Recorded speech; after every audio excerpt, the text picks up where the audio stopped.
Outside Chicago, near the corporate home of McDonald's, workers protested as the company held its annual meeting. More than 100 were arrested yesterday. The workers are demanding minimum pay of $15 an hour. Everything just seems to be going wrong, you know? So I'm trying to be responsible and fix it, but it's stressing me out. The 25-year-old single mother of two, a high school dropout, works as a crew trainer at a McDonald's in Seattle, earning $9.85 an hour, just above the state minimum wage of $9.32. When you started at McDonald's, $9.19 an hour, was that like a happy day because you'd gotten a paying job? Mm-hmm. It was.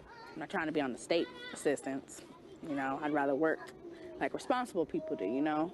But can she really make it without the state assistance she receives? Taryn Lyons, two children, 3 and 5. She would need about $27 an hour, or about $4,700 a month. Triple what she earned, says University of Washington professor Diana Pierce, in order to pay for minimal basic needs in the Seattle area without public or private help. In Washington State, even though our minimum wage goes up with inflation, from $6.50 to $9.32 an hour over the last decade, utilities are going up faster, healthcare is going up faster, but also housing, childcare, food, all those are going up faster. Timothy Fugit, the minister of music at this church near Childersburg, Alabama, says that it's his deep faith in God that got him through some tough times. His son Cole was born with a rare brain disease. The spheres in his brain didn't divide properly. So pretty much when you looked at his CT scan, it was nothing but fluid. But life got even tougher after a seemingly minor incident in December of 2010 when he was pulled over by police and ticketed for an expired license plate tag. I was coming from the hospital where we had been staying with Cole there at the hospital. And as I come into town, they had a traffic checkpoint. Timothy's wife, Christy, had also gotten tickets for 2 traffic infractions, and both were ordered to appear in the Childersburg Municipal Court. The Fugits told the judge about their hospitalized son, and both were found not guilty, as these court documents show. But the judge ruled the two still had to pay court costs of about $500. During this period, Timothy Fugit says he was spending so much time at the hospital with his son that he couldn't hold down a job, and with his wife also not working, they couldn't afford to pay the court costs. So their case was turned over to Judicial Correction Services, a private company that collects fines for the city. Fugit says that Judicial Correction Services, known as JCS, told him that he and his wife could be jailed if they didn't pay what they owed. They would just plain out say, you know, if you can't pay, then they'll issue a warrant for your arrest. Did that scare you? Of course.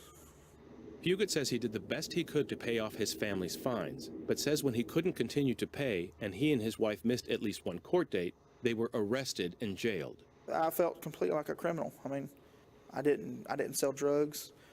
I didn't break into anyone's home. I didn't kill anybody. I had an expired tag. So you and your wife were found not guilty of the traffic violations, but still you were being arrested. We were being arrested, yes. I was very upset, very angry. In 1971, the Supreme Court ruled that the Constitution prohibits imposing a jail term solely because the defendant is indigent and cannot forthwith pay the fine in full. 1,000 people every month are going to jail in Alabama because they cannot afford to pay a fine. Everyone thinks the debtor's prison is over. It's behind us. It isn't. Courts ask one question: can you pay the fine? If you can't, then you have to what's called sit it out in jail. Private probation can put a person's life into a downward spiral, particularly if they're already living in poverty. Probation is an alternative to incarceration that was generally supervised by state agencies or local law enforcement. But now, a number of states allow private companies to supervise probation, oftentimes for minor crimes and misdemeanors like petty theft or traffic offenses. Private probation companies make 100% of their revenue and profits from the people that they supervise. This is called the user-funded model of probation. And so there's these incentives baked into the private probation system for the company to do everything that it can to make more money. Many of the people that I met who were on probation were living in poverty, surviving on things like disability payments or food stamps. Private probation companies have a direct financial interest in keeping people on probation for as long as possible. Probation companies also provide services like drug testing, background checks, ankle monitors, courses, and treatment, making a profit from all the services that they provide. The letter to the judge, I told him I was terminally ill and I was on Social Security disability. Didn't even care. They said you could work it off, but obviously that wasn't going to happen. I mean, you know, it was I was in no physical condition to be out working. So they said, well, you just have to pay it.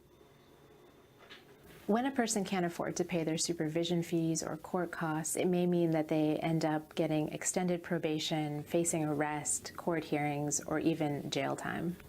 Private probation companies are making money off the poor across the U.S. People shouldn't be forced to choose between buying food or paying for housing and making the probation costs. Everybody knows a drug addict, unfortunately. So if you know anybody who's using drugs that could get pregnant, we'll pay them to use birth control. That's what we do.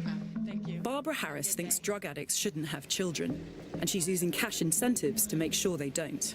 Nothing positive comes to a drug addict who gives birth to 8 children that are taken away from her. This is a win-win for everybody. Her non-profit, Project Prevention, pays addicts and alcoholics $300 if they get sterilized or put on long-term birth control. Over the last 20 years, she's traveled the country in her branded RV and paid 7,000 people to give up their fertility.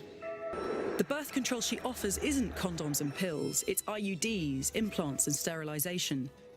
Those who choose sterilization get a lump sum after the procedure. Those who go for less permanent options are paid in smaller installments. Thousands of women have taken her money in exchange for permanent sterilization, entirely legally. Project Prevention itself doesn't sterilize addicts, just pays them. Harris leaves the procedures to doctors. She gets anything up to $500,000 in private donations every year. I think if there's anything that everybody can agree on, the left, the right, and everybody in the middle, it's not okay to abuse children. You think having a child when you're drinking and taking drugs is child abuse? Yes. Well, they say don't even drink caffeine when you're pregnant, so I don't know how meth could be good for a baby. How is doing what you do without looking at the social causes that create a situation like this, how is that any more than a Band-Aid on a huge problem?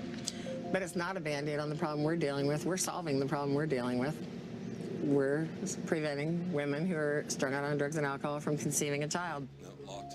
Harris targets areas where she thinks addicts will congregate, like cheap motels, liquor stores and methadone clinics. It doesn't bother you that, by virtue of what you do, you're targeting a specific section of the population? No. No. It doesn't bother you at all? No. A disproportionate number of people who use your services aren't white. How do you respond to the claim that you are socially engineering? For somebody to hear about what we do and think we're only paying people of color is very racist, because they're assuming that all drug addicts are people of color, and that is not true. Is it really informed consent when they're in a chaotic situation? That's between them and the doctor. He has to decide whether he thinks they are able to get birth control. Nobody has a right to force feed any child drugs and then deliver a child that may die or may have lifelong illnesses. Nobody has that right. Do you not think that addicts might deserve a second chance, and that by promoting sterilization, you're denying them a second chance? Well, we don't promote sterilization. That's their choice. They got strung out. They decided they wanted $300 to sterilize themselves, and if it's a decision they regret, it was a decision they made, just like prostituting and ending up with AIDS, because I watched how my children suffered and had to withdraw from drugs when they were born. So no, I wasn't thinking about the women, these poor women. I was thinking my poor children. This is all very straightforward for you, isn't it? It's very simple. To me, it is. Nobody who disagrees with what we're doing has yet to give me a logical, rational reason why a drug addict or an alcoholic should get pregnant. And I always say to them, if you believe that strongly, that these women should keep conceiving children, then you should step up and adopt the next one born. But most of the people who have a problem with what we're doing, they would never consider adopting one of these children.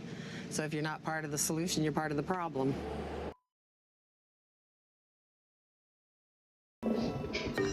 In 1991, Georgia became one of the first states in the country to pass a law authorizing private companies to take over probation services. This led to the proliferation of private probation throughout the country. Private probation companies frequently collect debts owed to municipal courts. Since these are for-profit companies, they charge the probationer additional fees like drug tests or electronic monitoring that keep them in debt and on probation for as long as possible. Sentinel is a private probation company that has been sued over a dozen times for requiring probationers to pay for services not ordered by the court. In Georgia alone, these companies make an estimated $40 million a year from their already poor clients. Well, the private probation companies are making a lot of money, and courts normally use probation officers as their eyes and ears to report to them the facts. But here, when you have a private probation company, they have an incentive not to report the facts because they want to keep somebody paying them fees for being on probation. You should not outsource any part of government that can result in someone losing their liberty or freedom. Private probation companies create an unfair bias against the probationer. This system can trap financially unstable people like Thomas Barrett in a never-ending cycle of payments. The only way they make money is if somebody's caught up in the system on probation, and the longer they stay on probation, the longer they're in the system, the more money that the Sentinel is going to be able to make off that person. I'm on probation through Sentinel. That's where the judge assigned me to go because I didn't have the $200 that day. It's a simple misdemeanor. They threaten you that if you don't show up and have this amount of money, you're going to jail today. It's a constant threat and stress. I feel like they're extorting me. In Alabama, the Southern Poverty Law Center, or SPLC, is fighting to stop these practices. A judge in Marion, Alabama, brought a mobile blood truck to the courthouse and told defendants that if they could not pay, they would have to give blood or go to jail. There's a blood drive outside. If you're not having the money and not want to go to jail, as an option to pay it, you can give blood today. But the sheriff has enough handcuffs to those who do not have money. The judge was ultimately censured after the SPLC filed a judicial ethics complaint against him. Samuel Brooke at the SPLC filed lawsuits against the private probation companies in Alabama, effectively ending the practice in the state.